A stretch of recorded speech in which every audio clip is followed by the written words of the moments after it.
Hello everyone, welcome to knowledge reference. তো বন্ধুরা, আজকে সায়েন্সের যে গুরুত্বপূর্ণ টপিকটি আলোচনা করব তা হচ্ছে কোষ। সেল বা কোষ চ্যাপ্টার থেকে মোস্ট ইম্পর্টেন্ট জিকে কোশ্চেন্স আলোচনা করব, যা তোমাদের আপকামিং ডাব্লিউবিপিএসসি যে কোনো এক্সামের জন্য মোস্ট ইম্পর্টেন্ট। তোমরা অবশ্যই প্রথম থেকে শেষ পর্যন্ত দেখবে। আর তোমরা যদি নতুন হয়ে থাকো অবশ্যই এই চ্যানেলটি সাবস্ক্রাইব করবে। আর আমাদের চ্যানেলে সায়েন্সের একটি প্লেলিস্ট রয়েছে, সেখান থেকে তোমরা বাকি ভিডিওগুলো দেখতে পারো। তো চলো শুরু করা যাক আজকের সেল বা কোষ থেকে সেরা কিছু গুরুত্বপূর্ণ প্রশ্নোত্তর। তো দেখো, প্রথম প্রশ্ন কি রয়েছে। প্রোটিন সংশ্লেষে সাহায্যকারী কোষীয় অঙ্গাণু কোনটি? প্রোটিন সংশ্লেষে সাহায্যকারী কোষীয় অঙ্গাণুটি হলো রাইবোজোম। এই জন্য একে প্রোটিন ফ্যাক্টরিও বলা হয়। নেক্সট দেখো, আত্মঘাতী থলি বা সুসাইড ব্যাগ নামে পরিচিত কোন কোষীয় অঙ্গাণু? তো লাইসোজোম। লাইসোজোমকে বলা হয় আত্মঘাতী থলি বা সুসাইড ব্যাগ। নেক্সট দেখো, কোষের শক্তিঘর বলা হয় কাকে? তো মাইটোকন্ড্রিয়াকে বলা হয় কোষের শক্তিঘর। অর্থাৎ কোষের শক্তি উৎপাদন করাই হচ্ছে মাইটোকন্ড্রিয়ার কাজ। নেক্সট, কোষের মস্তিষ্ক বলা হয় কাকে? তো কোষের নিউক্লিয়াস হচ্ছে কোষের মস্তিষ্ক। তারপরে দেখো, কোষ আবিষ্কার কে করেন? তো বিজ্ঞানী রবার্ট হুক প্রথম কোষ আবিষ্কার করেছিলেন, তবে সেই কোষটি কিন্তু একটি মৃত কোষ ছিল। পরবর্তীতে বিজ্ঞানী লিউয়েন হক সর্বপ্রথম সজীব কোষ আবিষ্কার করেন। তাহলে প্রথম সজীব কোষ কে আবিষ্কার করেন? বিজ্ঞানী লিউয়েন হক। নেক্সট দেখো, কোষবাদের প্রবক্তাকে? তো বিজ্ঞানী স্লেইডন ও সোয়ান। স্লেইডন ও সোয়ান কোষবাদের প্রবক্তা। প্রোটোপ্লাজম নামকরণ কে করেন? তো প্রোটোপ্লাজমের নামকরণ করেন বিজ্ঞানী পারকিনজি। মনে রাখবে, পারকিনজি। কোষের খরিত পদার্থ সংগ্রহ এবং পরিবহনে সাহায্য করে কোন কোষীয় অঙ্গাণু? তো গলগি বস্তু বা গলগি বডি, ঠিক আছে, যা কোষের খরিত পদার্থ সংগ্রহ এবং পরিবহনে সাহায্য করে। নেক্সট দেখো, উদ্ভিদ কোষের গলগি বস্তুকে কী বলা হয়? তো ডিকটিওজোম বলা হয়। মোস্ট ইম্পর্টেন্ট প্রশ্নটি, উদ্ভিদ কোষের গলগি বস্তুকে কী বলা হয়? ডিকটিওজোম। কোষের নিউক্লিয়াসকে আবিষ্কার করেন বিজ্ঞানী রবার্ট ব্রাউন। বিজ্ঞানী রবার্ট ব্রাউন তিনি কোষের নিউক্লিয়াস আবিষ্কার করেছিলেন। পরবর্তী প্রশ্নগুলো দেখব। কোষ বিভাজনকালে সাহায্যকারী কোষীয় অঙ্গাণু। তো অর্থাৎ যখন কোষের বিভাজন ঘটে সেই সময় কোন কোষীয় অঙ্গাণুটি কোষের বিভাজনে সাহায্য করে? সেটা হচ্ছে সেন্ট্রিওল। মনে রাখবে।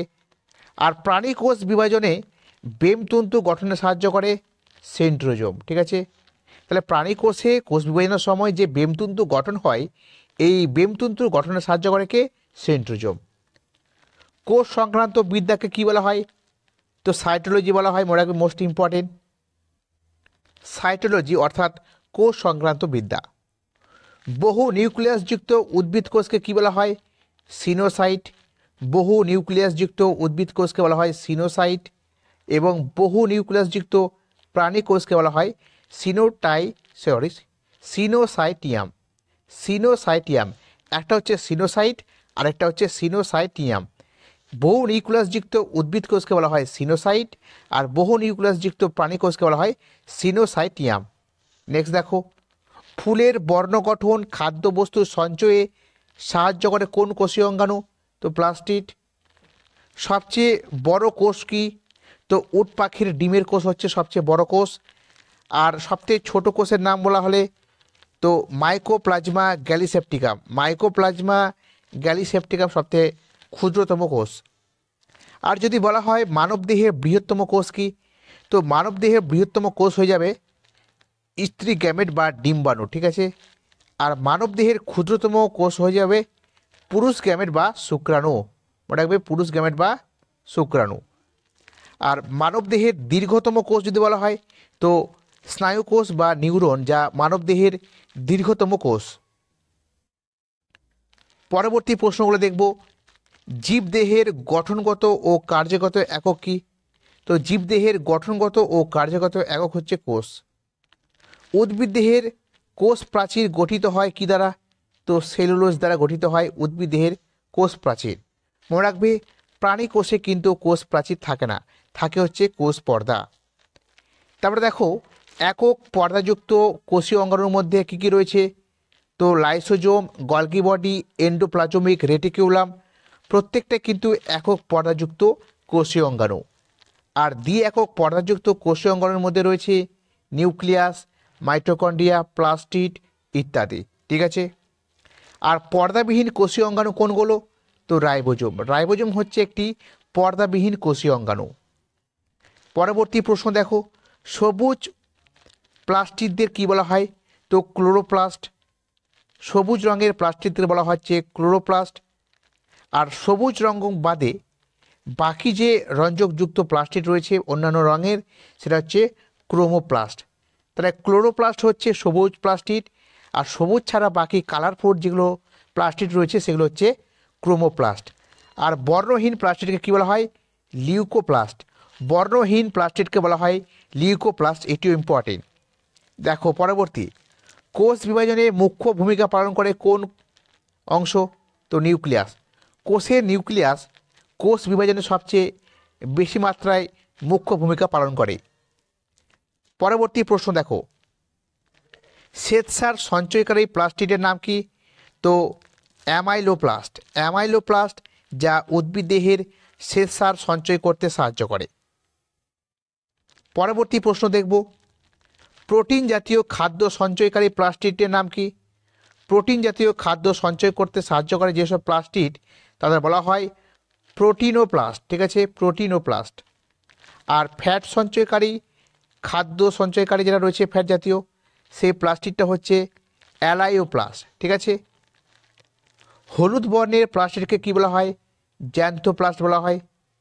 শুক্রাণুর অ্যাক্রোজোম গঠনে সাহায্য করে কোন কোষীয় অঙ্গাণু, তো গলগি বডি। গলগি বডি শুক্রাণুর অ্যাক্রোজোম গঠনে সাহায্য করে।